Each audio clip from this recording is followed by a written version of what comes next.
fantastic to be here. I can't help but thinking how encouraged I am to see you at the piano. It reminds me of sometimes we used to spend, Malcolm, as you know, used to lead the church in Manchester when my wife and I were up there together. And there would be times when he'd be playing the piano, we'd be singing along together. To see you at the keyboards again, singing Lord Reign in Me, and all the songs that were done today. Danny, great job. And Leon, great job. Fantastic. And to see everybody, just giving their hearts. I was so emotional. I was like, oh, yes, this is awesome. I love when Danny points his fingers and gets into it. This is fantastic. I've never been to Watford before to be a part of the church. And I just want to say, you are an enthusiastic group. Yeah. And I'm so excited to be here with you. I came to Watford. This is hopefully, and it will do, I'm sure, change my perspective of Watford. Because I had 2 weeks in Watford back in 1980, when was it? 87. Wow. In 1987, I spent 2 weeks in Watford going through training. But I used to work in Hemel Hempstead for a few years. And the company... Well, in Hemel Hempstead, where I used to work for an electronics company. And they had their training... it was a company called Crossfield Electronics. And anybody lived in Watford more than 30 years? You might have remembered it. No? You do? You remember Crossfield? I don't know where their technical department was. I'm just trying to log into this. Let's make sure I can get into my computer. That'd be helpful. Yes, I'm in. But it was like a desert. And every day I went to this, they made scanners. And I had to learn the ropes of the scanning procedures in order to be in the business development department, trying to market these things and sell them around the world. And it was a horrible experience, I must say. There was nothing to eat. There was no restaurants. It was just this industrial estate. And I was like, every day I had to kind of wander through ages of dual carriageways to end up in some civilization, to buy some food, to bring it back to the office. And it was not a good view, but thank God for today. It's changed my whole view of Watford. And, it's exciting. If you want to turn your Bibles, please, to the book of Mark chapter 5. We're going to talk a little bit from here this morning and into the afternoon, maybe. Some of you know that I work for a charity that the church started a few years ago called Hope Worldwide, and I'm very grateful to be a part of that. It wasn't in my plan, should we say, but God had better plans. And I know, Barry is a trustee, and I know Joe was a passionate supporter of the ODAT Challenge, Joe, which we're doing in less than 3 weeks today. And we went on a training run in Richmond Park yesterday for about 2.5, 3 hours, running up and down hills, doing shuttle runs up. It was fun. And a few weeks ago, we were in the North Downs doing 17, 18 miles of running up and down mountains, just training for this event. And you know what? I love it. And you, I have to thank, because I think you were the one who helped set it up. So thank you, Joe. I really appreciate that. That is part of my job. A lot of you might know, but I'm also Eva Maling. Oh my gosh, took me by surprise. Eva Maling was a Mancunian, ex-Mancunian, but now here as well. Thank you, God, for all these connections. But, I love the mountains. I love the outdoors. I'm passionate about hills. And, Jesus was too.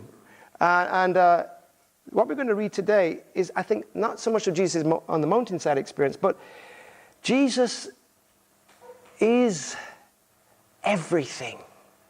He is everything. I love the song we just sung a while ago. Oh, Lord, reign in me, reign in your hearts. Oh, with a word, a few songs ago, it wasn't just Lord, reign in me. It was about, with a word you spoke. Fed the hungry every star and every planet was fashioned by your hand. In a shout you rose victorious, reigning victory from the grave. It's like, wow. Christianity can become a little bit, okay, it's Sunday. It's Watford. No, it's not. It's, the God's Spirit is here.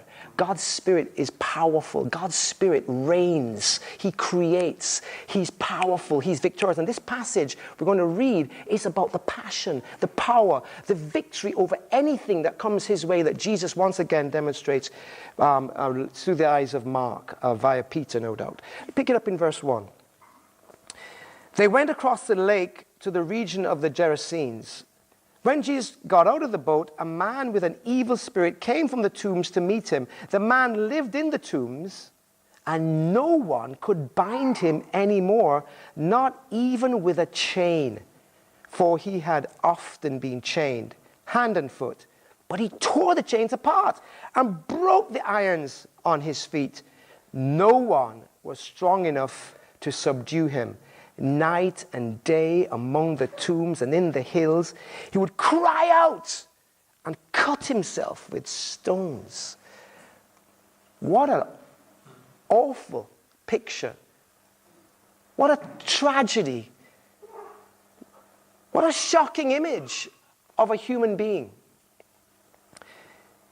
A man who is isolated, living in tombs. Who has been and spent the night in a cemetery? I've never done it, but I've come close. Between the house that I used to live at in Chorlton in Manchester and Malcolm's house, there was a southern cemetery. And some groups of brothers and I, we used to live in the cemetery to go and pray at night. And one night, somebody had the bright idea, let's all go into the cemetery. It's all locked. Climb over the fence and go and pray in the cemetery. And there was like 6 of us. And I thought, yeah, it'd be good, all 6 together. And then we said, let's split up. I thought, no! It was scary to be in the cemetery on your own at night. This guy lived in a scary world. Yeah. Not only that, he was naked. He was cutting himself with stones. It has a little bit of maybe remember 1 Kings 18 when Elijah was on the Mount Carmel and the prophets of Baal cut themselves with swords, as was their custom for demon worship. Maybe this is the demonic side of worship, with cutting himself with stones. But can you imagine the impact? The scabs, the pus, the infection. Can you imagine the pain, the misery of this man? In the Luke account, in Luke 8, he said he was guarded by men. But his power was supernatural. He broke the chains, ran away from the men, and lived in this awful subhuman state. I read this, and I'm reminded of some of the people I work with. Now, this is about demon possession. This is not about mental health. This is fundamentally different. But having said that, it does have some characteristics, I think, of people who are in serious addiction to sin. Whether or not this is metaphorical or physical. I work with guys where this has been a funny week. On Thursday, we had a graduation, and on the same day, we had to kick somebody out. I can maybe go into more about in a little bit more detail. But the guy we kicked out, he in one moment would be lucid and clear-minded and really able to function. In the next moment, he would be shouting and screaming and picking up things and crying and literally like, are you out of your mind?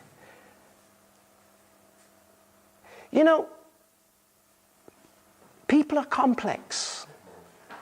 There's no kind of one size fits all.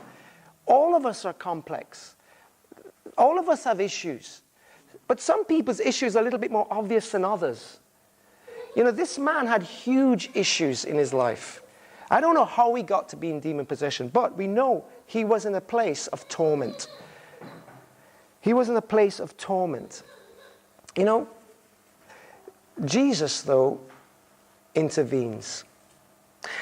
The interesting thing about this is that every single technique that these people had at their disposal to try and give him a cure didn't work. Nothing worked. Everything they tried was redundant. Isn't that so much like so many people's lives? We try to sort the problem out, but we're dealing with the wrong problem. We're dealing with the symptoms, not the cause. You know, with this guy, they tried to deal with the symptoms, chaining him, hand and foot, guarding him. But what did he do? He broke it. He smashed it. He ran away.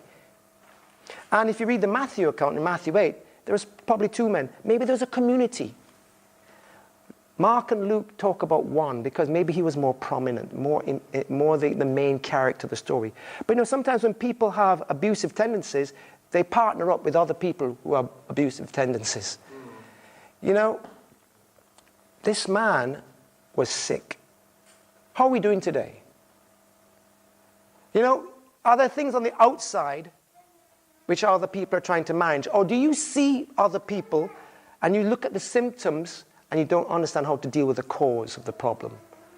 Do you see that teenager who is really reckless and violent and wants to do crazy things? You think, why are they doing that? Why are they seeking that next thrill? Maybe there's something inside that's not being dealt with. You know, I remember when I was a teen, when I lived in Jamaica up until I was 16, and the neighborhood I lived in was beautiful, open, transparent, front doors open, secure, big houses, big gardens. For a lot of my friends had motorbikes. I remember borrowing one of my friend's motorbikes one day and racing another friend on a motorbike down the road at top speed, probably about 45 to 50 miles an hour. And all I had on was a t-shirt and shorts. No shoes, no helmet, nothing. And that's not bad enough. There was an intersection where, it's just a suburban neighborhood. And at the intersection, there's no traffic lights. It's just another street that comes. And we were racing each other, and I didn't want to lose the race. So I thought, I'm coming up to the intersection. What do? Do you slow down? No way. You speed up because you don't want to lose. You know, and I think back to times like that, and I zoom right across. As if a car had been coming, dead, instantly. Crazy. Why? I was wanting something more, and I wasn't getting it. You know, what is it that we do that really reflects something deeper inside?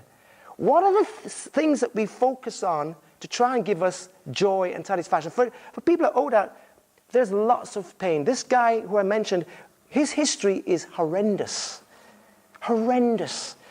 He grew up in West London, up to about 7 or 8 years old. His family couldn't cope because he was getting into issues. His mum and dad split up. His mum was a drug addict. His sister was causing problems. He then put in a home. He was so badly behaved at primary school, he got put into a home and lived in a home for about 13 years. That home was one of the homes on the news in the recent years who had consistent child abuse. And he was abused for about 13 years. You know, when you go through that 7, 8, 9, 10, 11, 12, 13, 14, 15, 17, 18, you get abused regularly, sexually abused. It does something to you. Massively. No wonder he's taking heroin. No wonder. You know, there's stuff that people can't deal with that is horrendous. For many of us, though, it might not be that extreme. But the issue, I think, here in this passage is that what we see in this first point, in this first part, is there's a sickness, but let's look a bit deeper. Let's not try to cure the symptoms, but let's be aware of our limitations. This is where Jesus enters the scene. Look, pick it up in verse 6. Second point, the treatment. First point, if you're taking notes, is the sickness. The second point is the treatment.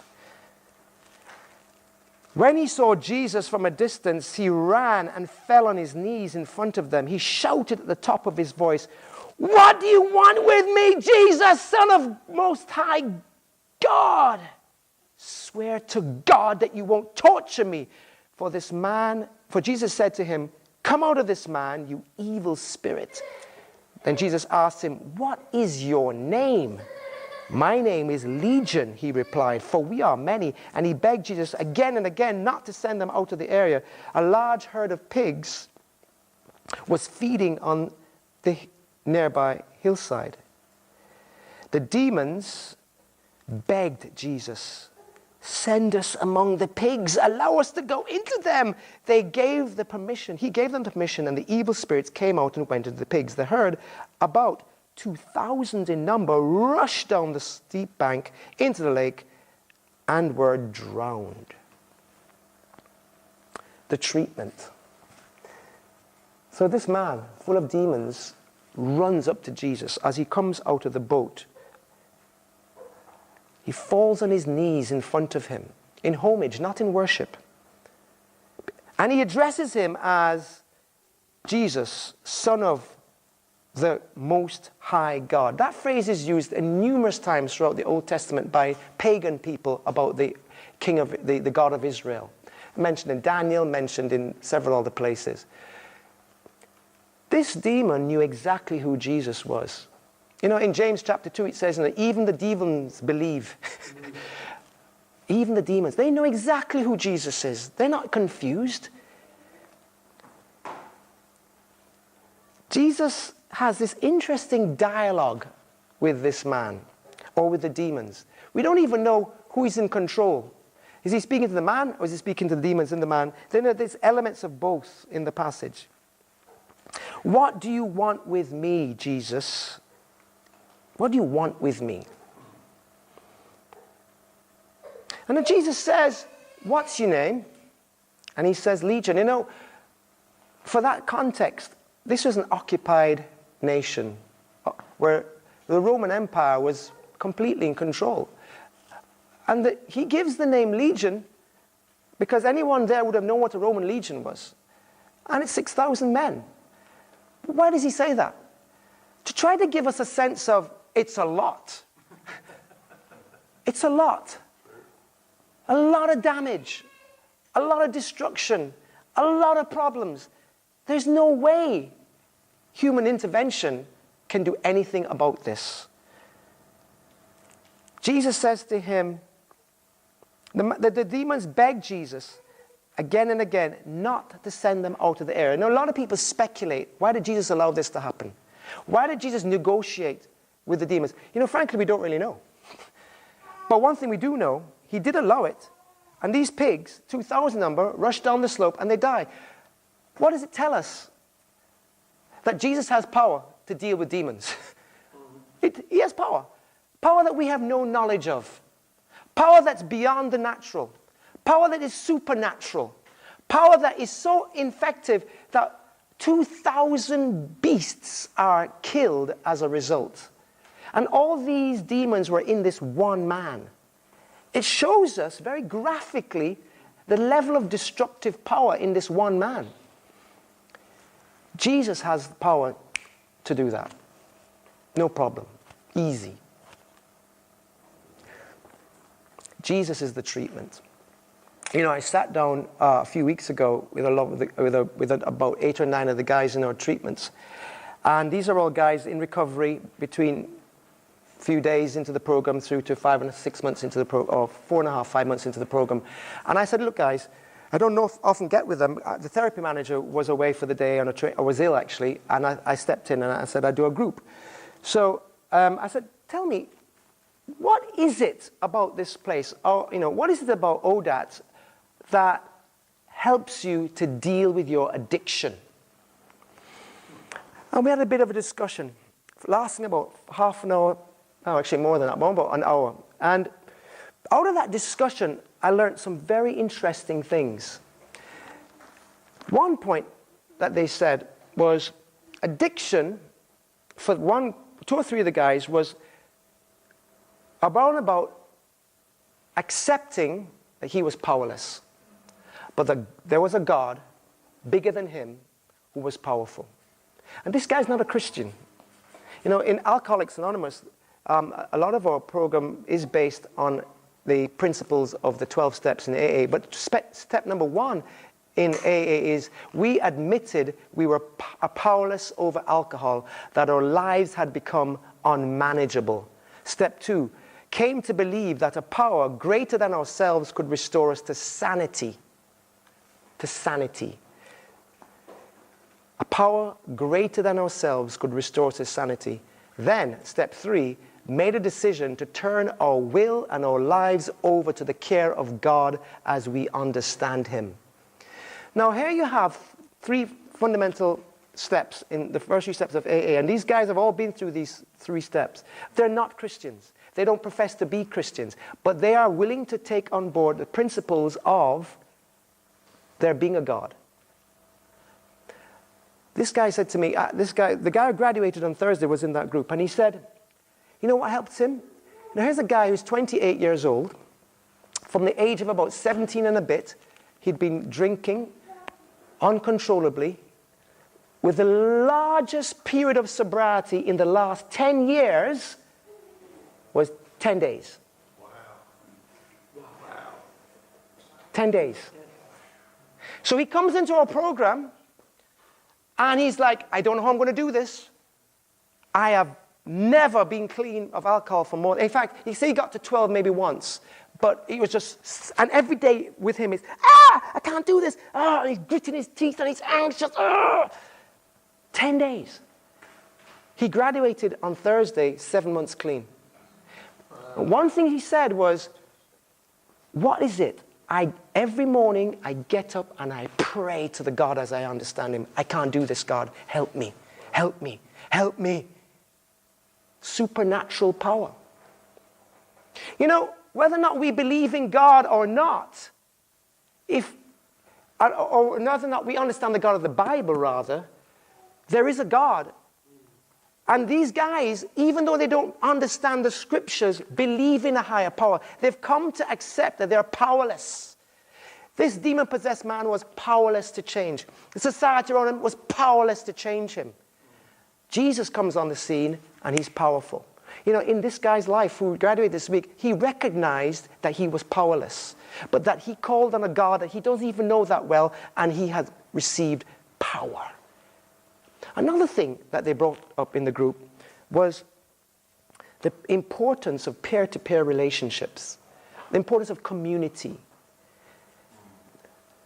A community which enables them to express the truth about how they feel without fear of judgment. The power of community. I'm reading a book by Cloud and Townsend at the moment called How People Grow. And one of the things they say in the book is that, yes, a lot of us understand the vertical relationship that we have with God. A lot of us understand the importance of loving one another as we love ourselves, but sometimes you don't understand the connection between loving each other and loving God. And what he meant was this. You know, in the Christian fellowship, we all have an element of God's Spirit in us. As we come together, we each and every one of us more clearly as a group represent a little portion of God that the other person doesn't have. And therefore, together as a group, we more clearly present God to each other and to the world around us. So, you have this vertical relationship with God, we have this peer-to-peer relationship with each other, but when we mix the two together in the church, what we have is we see God in a way in each other which we can't see by our vertical connection. How are we doing with these small groups? How are you doing with your discipling relationships? How are you doing with groups of 3 or 4 or more? You know, connecting and being together to see God in each other, to point out things that God wants you to show each other and that you can show one another. Because it's powerful and it works in AA without the Bible. So why is that true? Because it's true whether or not it's in the Bible or not. Because the Bible is truth, and it is a source of truth. But whether or not you know where the truth comes from and you just exercise it, it's still true. It's true however you get there. The other thing they said was the power of service. Not just any service, but service without the necessity for recognition. I thought, whoa, are you saying? And I thought, so you're talking about what helps addiction? Some kind of connection with God, open and honest relationships, and serving one another unconditionally, and that brings about transformation. I was like, that sounds like Christianity to me. You know, there's a power that God gives us through his word that can help treat anything. Jesus here in this passage shows that he has the power to do anything. And the level of destruction was enormous. And yet the level of construction was huge. Let's pick up again in verse 13. Sorry, in verse 14.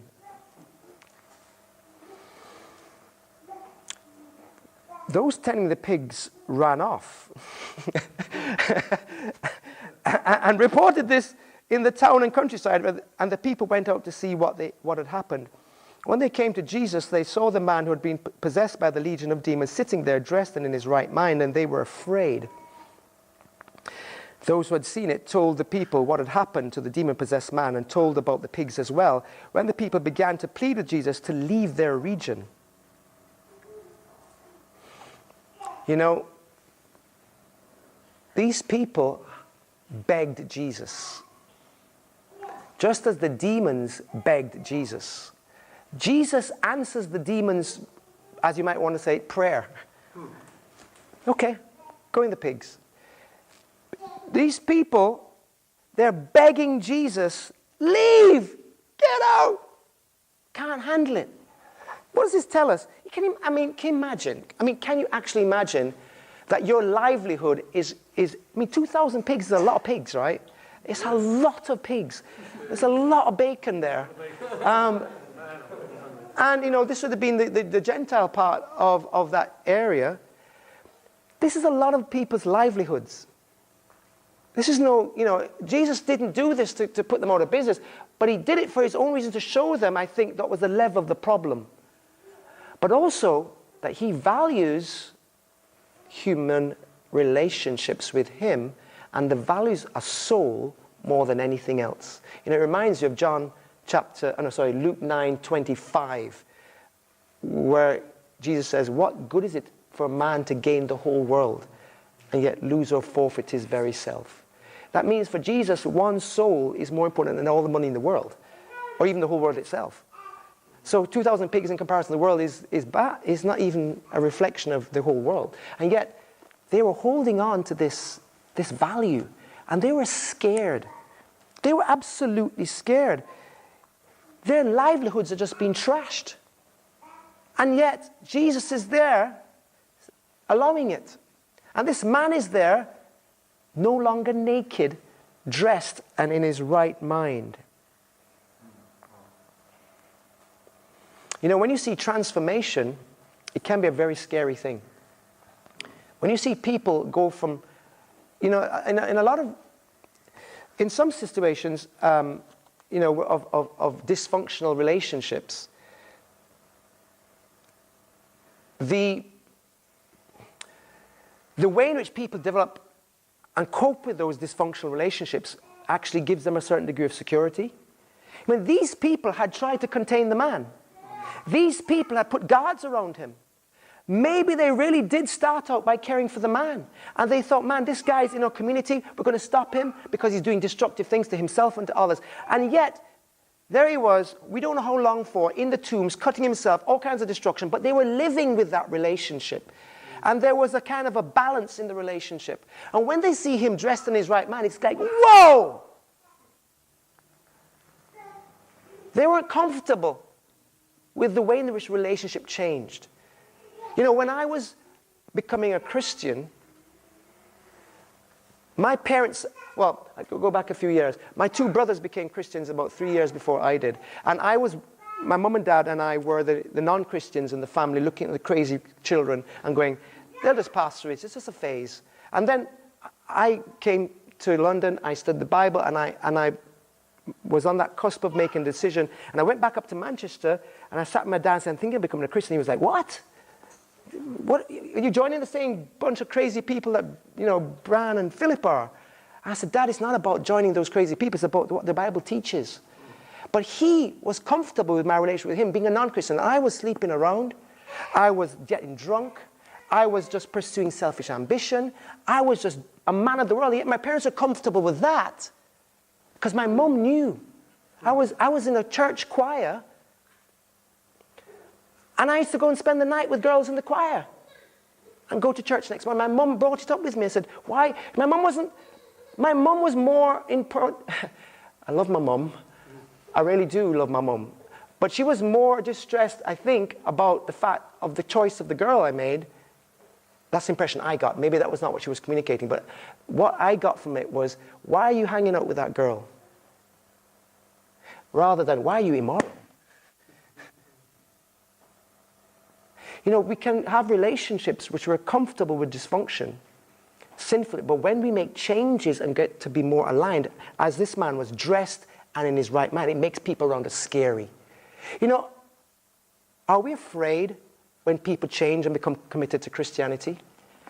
Are we afraid when people make changes that so shock us, or really maybe even not becoming a Christian, but you know, you're reinvestigating the scriptures and getting conviction that, you know what, I am not really doing this. I need to step up. I need to step up to the plate and live a life that is an imitation of Jesus Christ. Does it scare people around you? Saying, whoa. You know, we looked at Mulligan in that video. Why do we like Mulligan? Because he's full on. Because he's heart and soul what he is, and he's committed to Christ. I love his heart. I love his spirit. I love seeing Danny putting his heart out for Jesus, song leading. You know, Christianity is about being transformed in our right mind and dressed with the clothing of Christ. You know, we're clothed with Christ. The blood of Jesus is what God sees. These people's prayer, let's pick it up, was answered. Let's pick it up in verse 18. As Jesus was getting into the boat, the man who had been demon-possessed begged to go with him.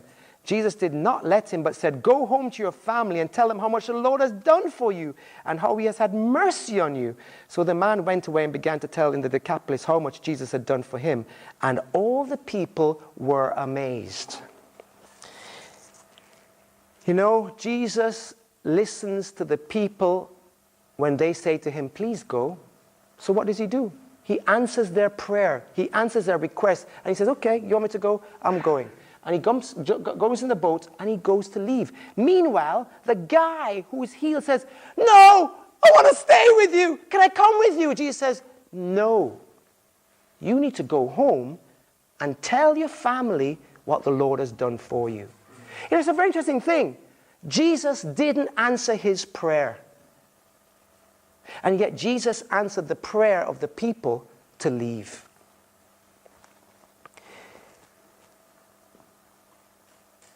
What do we really want? You know, Jesus said to the man, go home. Why? Because he was probably a Gentile man, and Jesus was happy for him to spread the good news because he wasn't in Israel. You know, when Jesus was in Israel, every time he did a miracle, he said, shh, don't tell anyone, because, you know, my time is yet come. He's getting a bit too out of control. You know, people are going to come and try and kill me. He told this guy, go and tell everyone. Why? Because that was not part of Israel. That was on the other side of the Jordan. But he had a mission to do. He had a calling to answer. He had to go and tell his family. And yet, he must have felt so much like, oh, my, God isn't answering my prayer. God isn't doing what I want him to do. You know, have you ever felt like that? That you ask God for something and he says, no, I don't want you to do this. You cry out. You know, the same word, begged, what we translate, the same word that the demons used. They begged. The same word. And he answered their prayer. He didn't answer the man's. Why? You know, God's way is better than our way. You know, a lot of times we ask and we don't receive in the way in which we want it. But we know every time we ask, God does answer. As we know, God can say no, he can say yes, or not yet. Probably three responses. But God always answers prayers. Always. But sometimes not the way we want. So we looked at 4 types of situations. There's 4 characters in this story. There's the man who's demon-possessed. There's Jesus. There are the demons. And then there are the people of the region. Who do you most identify with in the story? Do you identify with Jesus? Yes, I'm like him. No, that's not how I think. Do you identify with the demons? I'm like, no, I don't want to be a demon. So that leaves us with two possibilities. Do we identify with the man, or we do identify with the people? You know, when we look at the people, their prayer was, God, leave us. Is that how you feel today? Are you saying to God, I don't want to do this? You know, I look at this and I think, I wouldn't say that. Of course I wouldn't. I want to be, but I think about, really, Bruce? You know, I'm reminded of Luke 5, when Peter was in the boat, and he sees Jesus almost swamp the boat with a catch of fish that he had never seen before. And he says, go away from me, Lord. I'm a sinful man. You know, sometimes we're scared and afraid, and we don't want Jesus. You don't want him sitting right next to you telling him, go and share your faith with that person on the other side of the train carriage. I've said that. No, God, I'm too busy. I don't say, I say, that's effectively saying, I'm too afraid, I don't want you, Jesus. Or, you know, sometimes we think, I've just had an argument with my wife, and I know I should be humble, but no, not yet. I don't want you, Jesus. Or sometimes it's, I know I should obey that scripture, which it says that, you know, I need to be bold and courageous and not worry about what people say about me. But I don't want that. No, Jesus. Who are you like? You know, it's hard to change. And change can be very fearful. You know, change is sometimes so fearful that we get paralyzed. As I said earlier, I didn't want to be in London. I was in London as a disciple in 1989, and I was so excited to be in the mission team to Manchester because I could leave London. I'm not kidding you. I didn't like the place. Now, I know you might say, we're not in London, we're Watford. But, maybe, you know, the truth is, I wanted to be in Manchester because I love the city and I love the area. So, about 3 years ago, we started having issues where Maggie and I, my wife, were leading the church in Manchester, and we really felt like we needed more training. We were not doing a good job. The church grew quite quickly for the first couple of years we were in the full-time ministry, and then it stagnated. And it really was difficult. And I was like, God, we're not making a difference. We need help. And so we had worked things out with the leadership here in London to swap with another couple. That they would come to Manchester and we'd come to London for more training. And at the last minute, it didn't work out the way we wanted.